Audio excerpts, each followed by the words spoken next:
Hi guys, for today's video, magagawa po tayo dito ng buburuhin na santol at gugulayin po natin yan.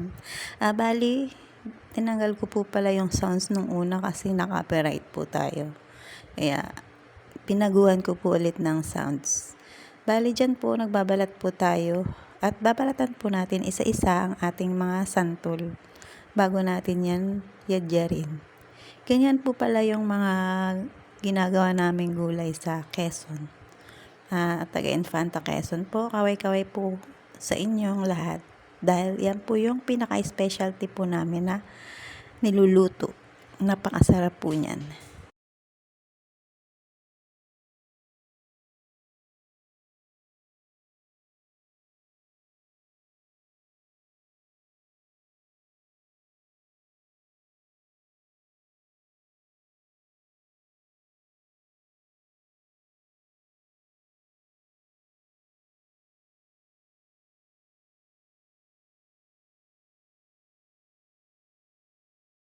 At habang nagbabalat po tayo, ay kwento ko po sa inyo nung tumira po ako sa lugar ng aking hobby. Sa lugar po niya sa Bicol, Sorsogon.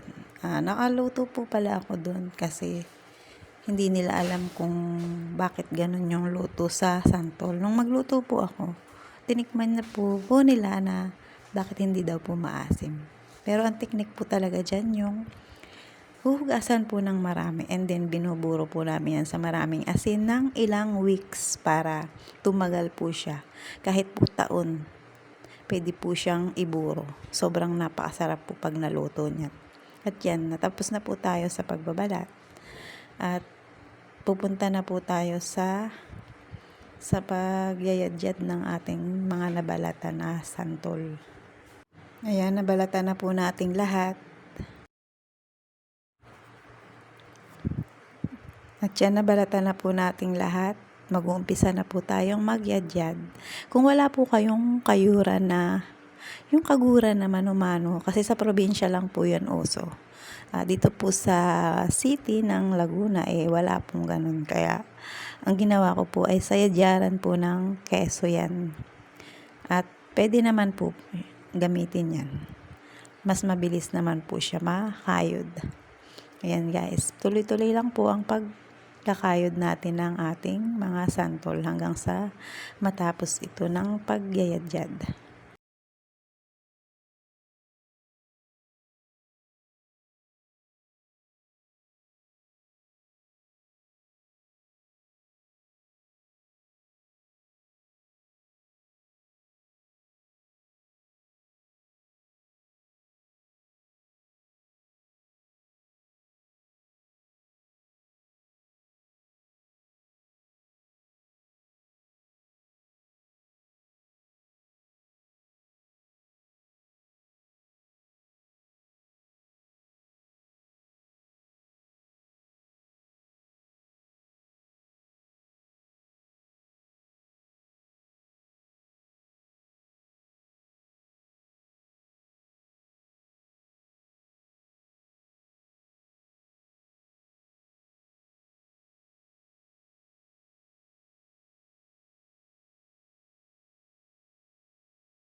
Pag matapos na po natin guys, lalagyan na po natin yan ng asin at ihahalo po natin sa ating ginayat na mga santol na nayadyad.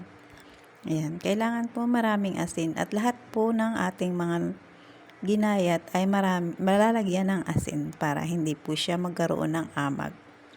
At tatagal po talaga yan siya ng matagal kahit taon pa. Pero mas masarap po talaga is kahit mga 2 weeks or 1 month bago mo siya gulayin para mawala na po yung talagang asim niya. At talagang masarap siya niluto na.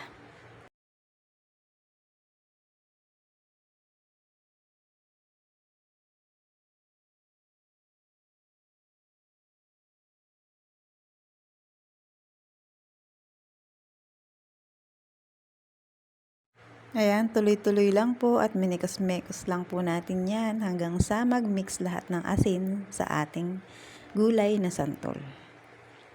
O diba, maraming gamit ang santol. Yung buto po niyan, ginagawa po naming juice kasi mas masarap ang santol fruits. May vitamin C po yan.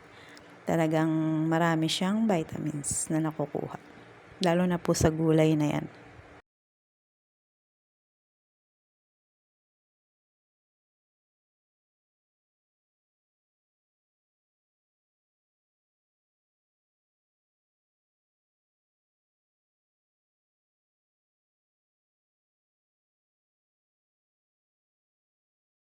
At dito po, ilalagay na natin siya sa ating ice cream na pangmalakasan na pinaglagyan ng ice cream. O diba, napapakinabangan po natin ang ating pinaglagyan ng ice cream. Dahil dyan po natin ilalagay at ibuburo ang ating mga gulay na santol. Masarap po yan pag matagal na naburo. Ayan, ilalagay na po natin lahat yan sa garapon. Yan lang po guys ang aking mai-share sa prutas ng santol. Maraming salamat po sa inyong walang sawang pagsuporta ng aking mga videos. Salamat po. God bless po sa lahat.